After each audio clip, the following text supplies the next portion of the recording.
Some pop stars have the natural talent for Hollywood stardom, whether that be Beyonce, Lady Gaga, or one of the countless Disney Channel or Nickelodeon girls that seamlessly transition into the top of the musical charts. Today we're going to be looking at the film careers of some pop stars that unsuccessfully tried to become movie stars. Starting with Taylor Swift. The first movie she's in is called Valentine's Day, and my girlfriend, who loves some of the worst romance movies, wouldn't even rewatch this with me because of how boring it is. It's a holiday movie about a bunch of love stories happening at the same time. There's bad romances and failed Valentine's dates, and the stories do intertwine, but it still feels more like an anthology of like a dozen random stories. It legitimately feels like live action Mickey's Once Upon a Christmas. And Valentine's Day also has basically every actor ever. Seriously, this movie's cast is too stuffed with great actors for Taylor Swift to keep up. So my boyfriend texted me this morning, and my boyfriend's nowhere to be found. But there's like this giant white bear. Yeah, the bears. I take my bear with me. She'd be out of place here even if she wasn't so recognizable as Taylor Swift. 5, 6, 7, 8.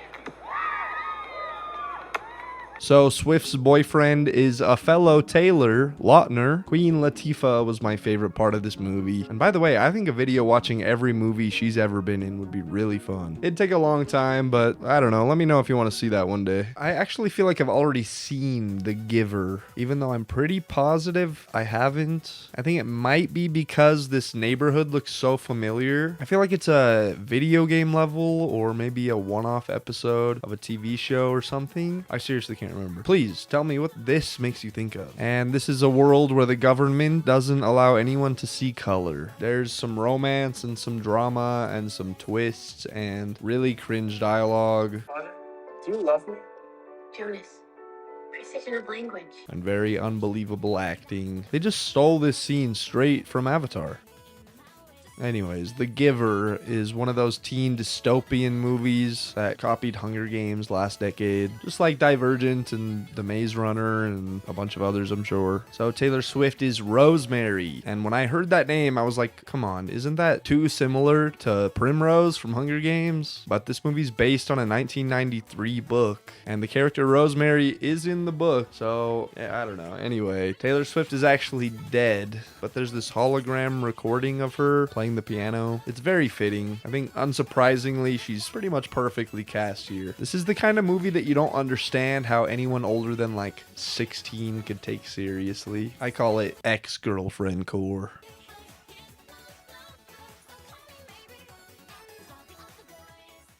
Next up, Taylor Swift's in Illuminations: The Lorax, which follows in the footsteps of turning classic Dr. Seuss stories into wannabe Pixar movies. 14 Years of Who is way better than The Lorax 2. This movie sucks. And The Lorax was my favorite Dr. Seuss story as a kid, I think. I loved the book. I loved the original animation from the 60s or whatever. So if you don't know, The Lorax is about corporate greed, or at least the original was. They kind of changed this one to be more about like family greed, which is kind of an evil change for a big corporation to make. I think the mayor of the city is Edna Mode's husband.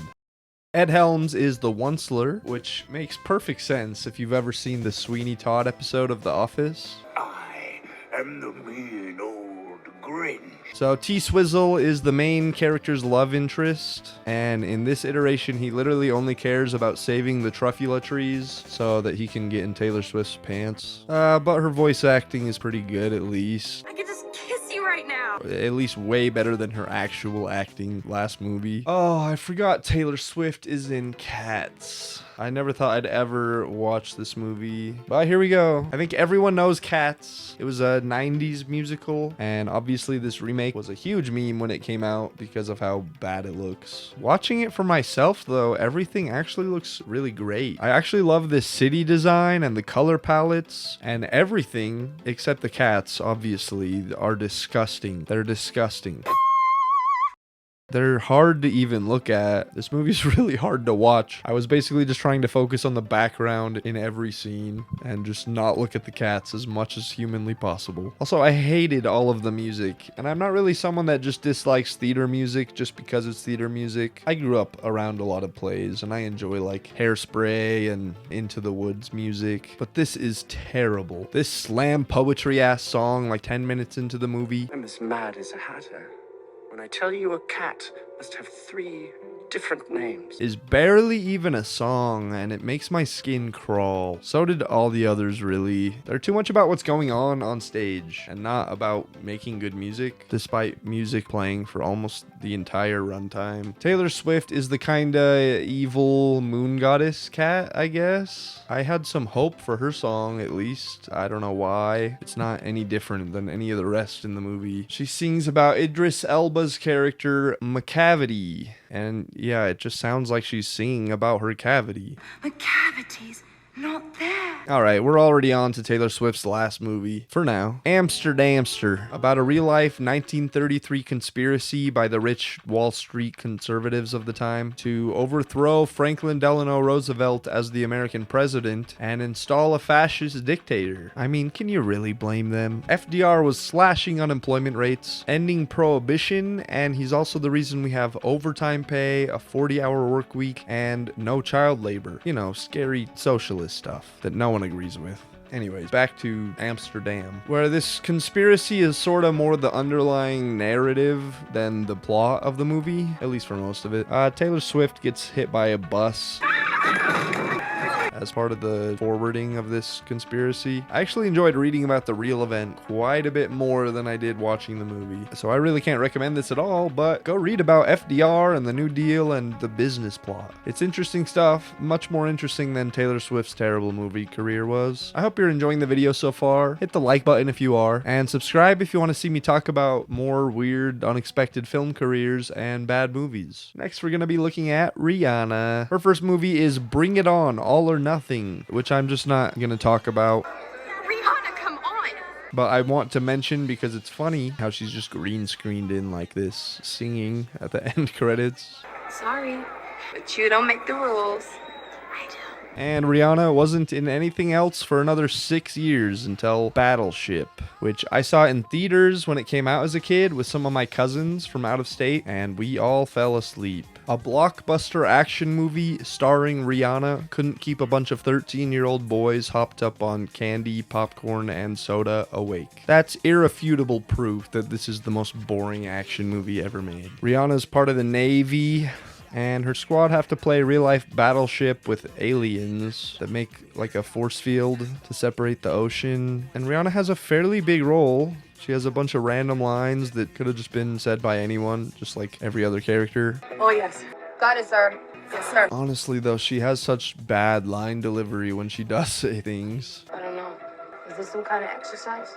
But you can't blame her too much. This whole movie is dry, and it feels like everyone is underacting. The soundtrack also sucked, especially this awful sounding ZZ Top song that rips off one of literally the most classic rap lyrics of all time. Only 5 lighters on my dresser, yes sir. Rihanna was next in This Is the End, a Seth Rogen movie where he's hanging out with his less famous friend Hiccup. Can we please go to fucking Carl's Jr.? And they go to James Franco's party full of super famous people. This movie's not that good, but I have always loved this party scene at the start. Everyone's playing characters of themselves, and Michael Cera is especially hilarious as this coked up sexual party demon. Don't touch my phone. Michael, that's not cool, man. Fuck up, Jason. We're playing a game, man.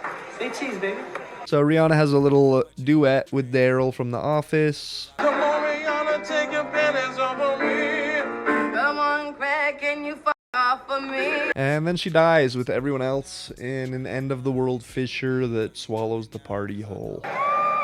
Now we've got Annie. I think this is the newest version of the musical, and there's this scene where Annie goes to see this new movie, Moonquake Lake, where Rihanna is the Moon Queen. So Rihanna's technically in that movie within the movie more than the movie we're actually watching. So instead of talking about Annie, let's just watch Moonquake Lake in its tiny entirety. It's time. Turn to the queen. What the hell is happening? Your mother will be set free. If not, Next up, Rihanna tried to be a voice actress too, in Home, a non-Disney animated movie that feels pretty much just like all the other mid-tier animated movies from the early to mid-2010s, like Hotel Transylvania, Cloudy with a Chance of Meatballs, Rio. I'm sure you know what I'm talking about. This is a lot worse than any of those though. It's unwatchable cringe. It's not even like funny cringe I can put in the video. Alive. But these Slurpees do look really yummy. Rihanna is a bad voice actress in this. She's playing a 13-year-old little girl, and it doesn't seem like she's even trying to do that. I don't know. this humans girl got an A in geometry. She befriends Big Bang Theory Sheldon, the boov, not boob, boov, who's trying to do like an alien doesn't understand English thing, but he kind of just talks like an old I can has cheeseburger meme. Like if you has a sandwich, you has something, they takes it. It's extremely cringe. Rihanna has a couple songs in the movie too, but the only good song from the movie is the Charlie XCX song. There are times when I don't like judging kids movies. I don't know though, with stuff like this, I really hate cash grab kids movies. Alright, Valerian and the City of 1,000 Planets. This is like James Cameron's Avatar meets the Star Wars prequels, but worse. Avastar Wars. This movie makes me appreciate Avatar and kind of understand for the first time why it made billions of dollars, because this movie's like 6 years newer. Honestly, it makes me appreciate the Star Wars prequels too, because it's like 15 years newer than those. And often this looks way worse, but sometimes the movie does look pretty good, especially this sandy planet and this cute little alien dragon dillo. Not dragon dildo, but there's very little of that. Most of the time this movie is very hard to even tell what's going on visually. Oh, Rihanna's part is as like this stripper who can shapeshift while dancing. Her name is Bubble. The main character wants to use her shapeshifting powers, so he kills her pimp, the guy from Gattaca. Her on-screen acting is by far the best it's been in any movie yet, but then when her true alien form is on screen and she's voice acting, she sucks again. And the main characters go through this trash shoot thing, and then all of a sudden Rihanna's just dying. Seriously, no one knows why. Life is more painful than death. Like, if she's gonna die completely randomly and for no reason, why not just have her decide not to join the main characters or something? We've known Rihanna for like 15 minutes in the movie. This is completely useless. Ocean's 8 is the all-girl crew sequel to Ocean's 11, a classic heist movie that I remember blowing my mind when I was a kid. And this movie's pretty good too. I just don't really have anything to say about it, honestly. Anne Hathaway is really cringe in it. How many carrots is that? Enough. And I'm pretty sure I've liked her in literally everything else I've ever seen her in before this. But Rihanna is a pretty close second. She's just a bad actress, I think. Her line delivery is stiff while being kind of over the top. You a little genius. Thank you. Really? She fixed it? Really? You just asked me that? And I just feel like she didn't really do anything, especially for being one of the main 8 cast members. Ocean's 11 had that problem too, where there's all this cast, but you pretty much just spend the whole movie with George Clooney, Brad Pitt, and Matt Damon. I don't have anything else to say about this movie. I want to talk about Guava Island, which is a pretty damn good movie. Definitely Rihanna's best. It's a movie by Childish Gambino and his brother Stephen G. Lover. Basically a musical, and it's only an hour long, and I just love the setting and the vibe, and I really wish it was longer. I'm obviously biased because I like Childish Gambino a lot. I enjoy a bunch of his music, but mostly I think everything he does outside of his music is usually incredible. His stand-up special makes me laugh more than 99% of other modern comedy specials. So anyways, Guava Island is Rihanna's best acting performance for sure, but I still just don't think she's that good. What really happened today? Because I feel like there's something you're not telling me right now. Her and Childish Gambino are a couple, and he's the famous radio musician of Guava Island, where he's trying to put on a festival for the islanders to free their mind from work. Guava Island really feels like a tropical island alternate universe episode of Atlanta. There's also this scene where Childish Gambino sings his song Feels Like Summer to Rihanna, and even that kind of feels like a tropical island version of the sober music video. Also, I recognize this girl girl from what I think is the best episode of Black Mirror. And I know she's from other bigger stuff, okay? I just think it's fun to bring up the weird roles that I remember. All right, that's actually it for Rihanna. But the new Smurfs movie is literally just about to come out in like less than a month. And Rihanna is gonna be Smurfette. Why the hell is she doing that instead of making music? That goes for her boyfriend too. Drop an album. But from the trailer, Rihanna sounds like she's actually going to be pretty good as Smurfette. She's probably going to be better than Katy Perry, who played Smurfette last decade in the bad hybrid live-action animated Smurf movies. In Smurfs 2 especially, Katy Perry's just really bad. She does this whiny, almost baby voice the whole time. Maybe I really don't belong here. It's squeaky and it sounds awful. But yeah, other than that, I don't know. It's the Smurfs. The old cartoon is still really good, but there's nothing interesting about remaking it. Make something new. Let's leave these classic cartoons classics in the past. There's way too many new Smurfs movies, including this one in 2017 with Demi Lovato as Smurfette. I really only brought her up because it's weird that 3 pop stars are all the voice actresses for Smurfette. Alright, the next real career is Nicki Minaj. She starts in Ice Age Continental Drift, which is the 4th Ice Age movie of 6, and another's coming next year. I thought there were like 2 or maybe 3 Ice Age movies, even though I also think I've seen all of them. So Ray Romano's mammoth daughter, Keke Palmer, finds a group of mammoths that are her age. One of them is Nicki Minaj. I actually enjoyed her voice acting. It's that weirdo who chills with possums. You know, she just has such a unique cadence, and I thought her lines were delivered very entertainingly. But I don't like that her character is basically just one of Drake's groupies, Whoa, Peaches, don't stress. You're with us now. along with these other 2 mammoth girls. Seriously, that's embarrassing. Honestly, they're all completely useless to the plot. I don't even see any point to it. Also, I had no idea before this that John Leguizamo was the voice of Sid. I can't picture him doing it at all. He's so good, though. This part actually made me laugh so hard. I can't eat, can't sleep. Maybe I'm coming down with something. Oh, I know what you've got. The L word.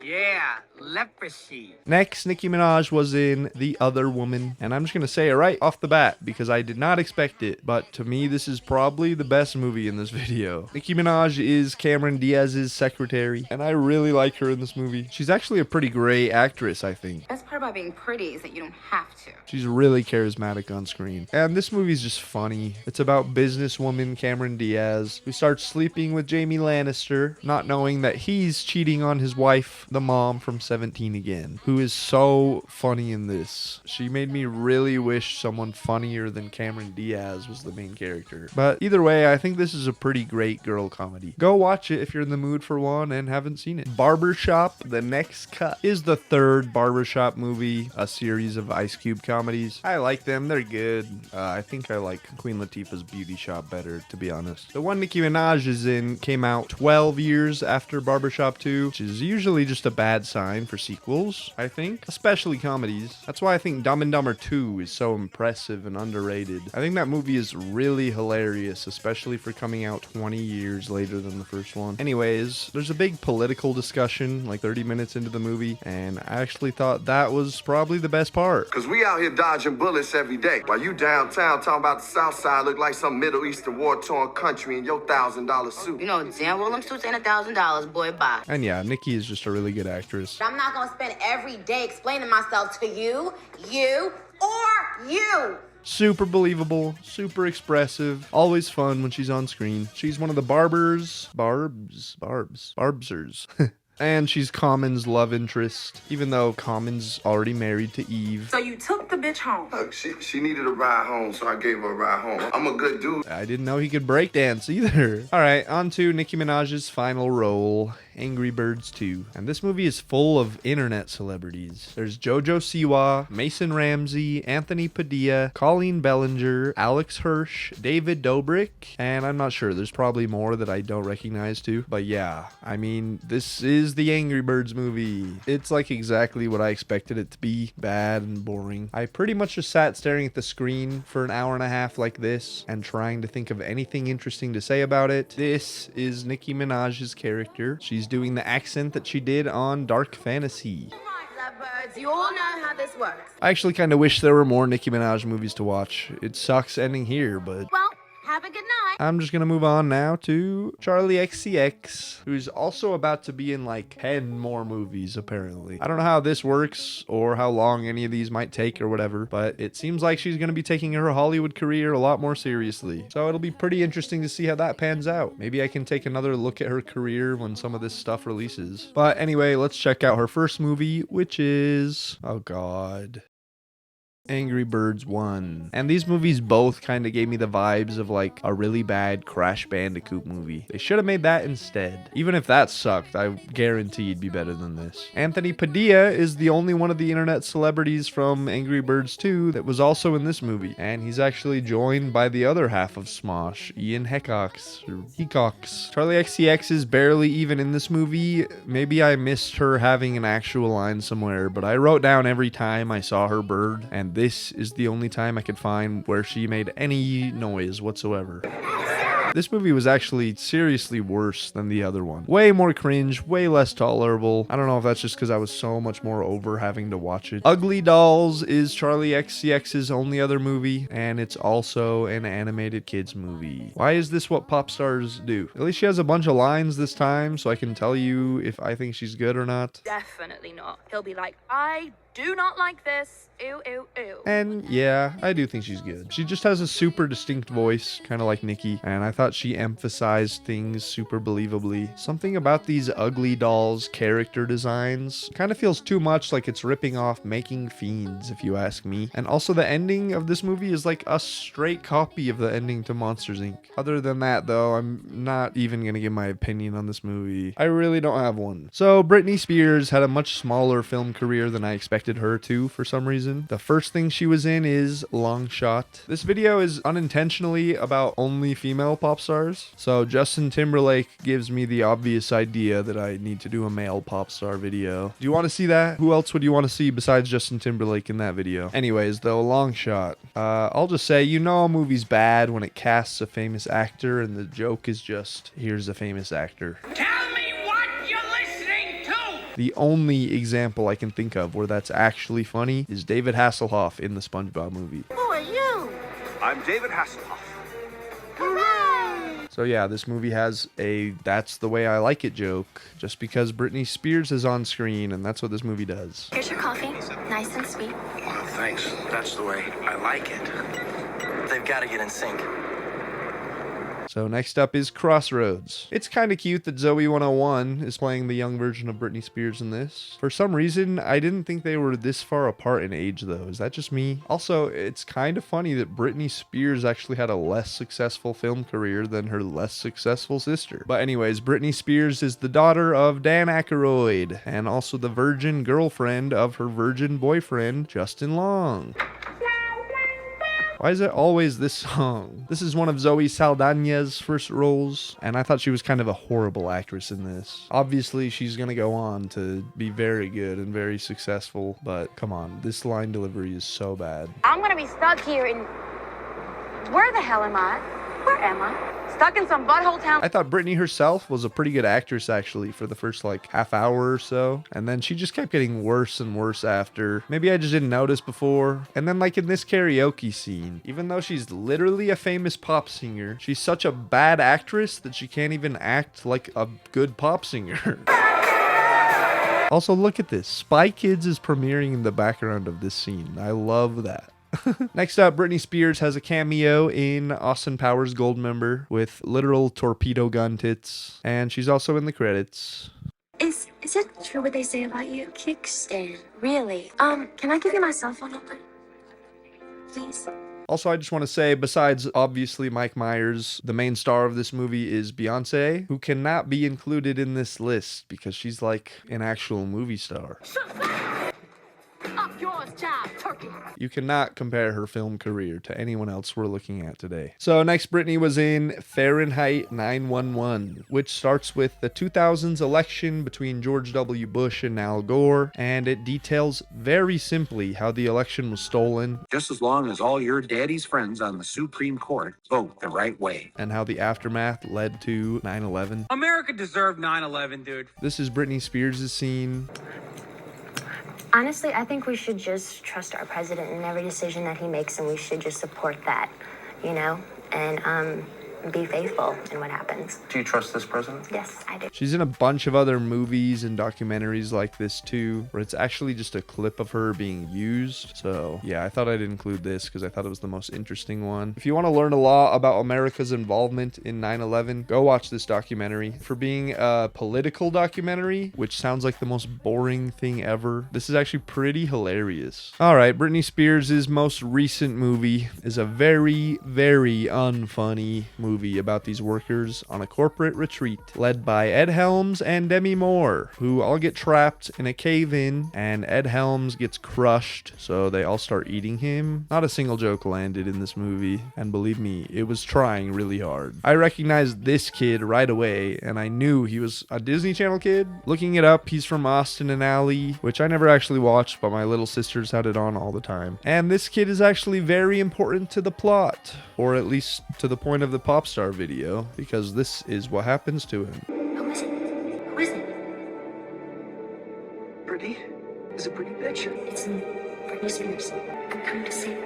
So that's it. She's not really even in it. Britney Spears is the kid from Austin and Ally's Hallucinations. This movie is ass, and so is Britney Spears' film career. Mariah Carey has a ton of movies, more than anyone else here, and I'm not going to talk about all the ones where she's playing herself as a cameo. They're probably the most well-known movies too. So The Bachelor is about Robin from the old Batman movies needing to be married in order to receive the money from his grandpa's will. So he frantically tries to marry all of his exes. And Mariah Carey is basically just a cameo as one of the exes, but she's not technically named Mariah Carey. She's an opera singer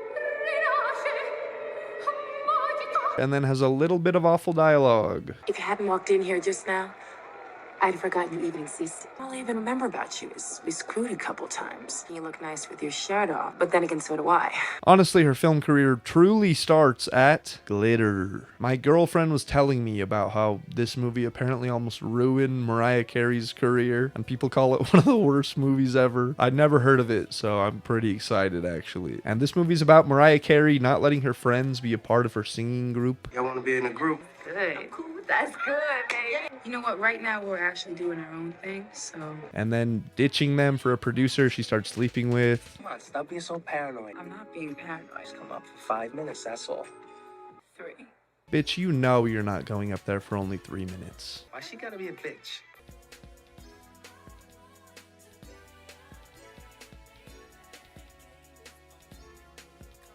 Mariah Carey's obviously an insane singer, but holy, she is so cringe in this movie that it even ruins her singing with moments like this.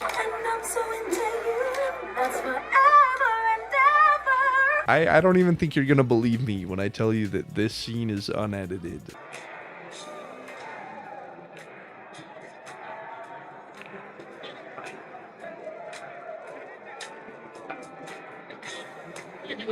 Give me the best of you.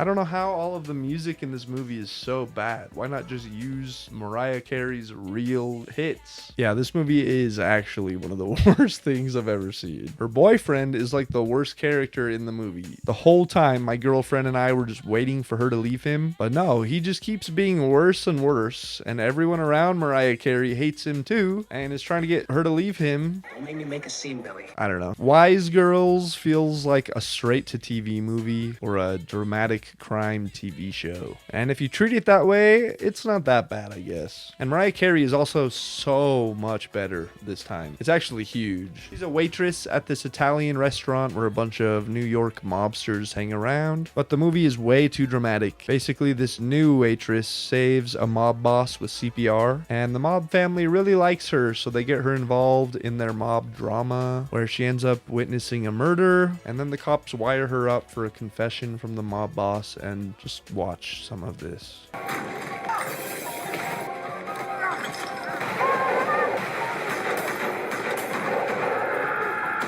Like I said, it's so dramatic. Now we've got Tennessee, where Mariah Carey is a waitress again. This is actually like a mix of her last two roles. She's a Tennessee waitress, but really, she's a secret pop singer. And these two hitchhikers overhear her at a diner and become friends with her, so she lets them stay at her place for the night, where we meet the abusive husband. I know he's in a bunch of other stuff, but I only ever remember this guy because of Eric Andre. You need a new desk. Anyways, Mariah Carey writes her husband a note and runs off with the hitchhikers. They go to a bar and get drunk. She starts dancing with one of them, but doesn't realize how drunk he is until he becomes Handy Manny. What are you doing? I'm just trying to feel this lady up. Fine, I'm sorry. Yeah, the first half of this movie is mostly her just on the run from her husband, who's a cop. And then she sings at this bar, and it kind of becomes a completely different movie. Her husband cop sees her singing and just leaves. Then one of the hitchhikers gets leukemia, and the rest of the movie is just about that. I didn't really get it, I guess. Now she's in State Property, Blood on the Street. And this is the second State Property movie, both made by Dame Dash and Rockefeller. And I mean, I've got to save this for when I make a video about rappers. This has so many rappers in it, and I want to watch the first movie too, so I'm just gonna watch Mariah Carey's scene only. I tell her what to do and she does it, no questions asked. Hello? You gonna make me carry the bags by myself all that way, motherfucker? You promised me a G4. That's like $1,000 fine right there. Step your game up a little bit. You taking me shopping. Nice to see you too. Okay. Precious is about this poor girl named Precious that has a horrible home life, and then she just gets horribly bullied at school every day too. She daydreams of a new life and one day being a successful singer, and she gets moved to a new school with some new kids. And for fact.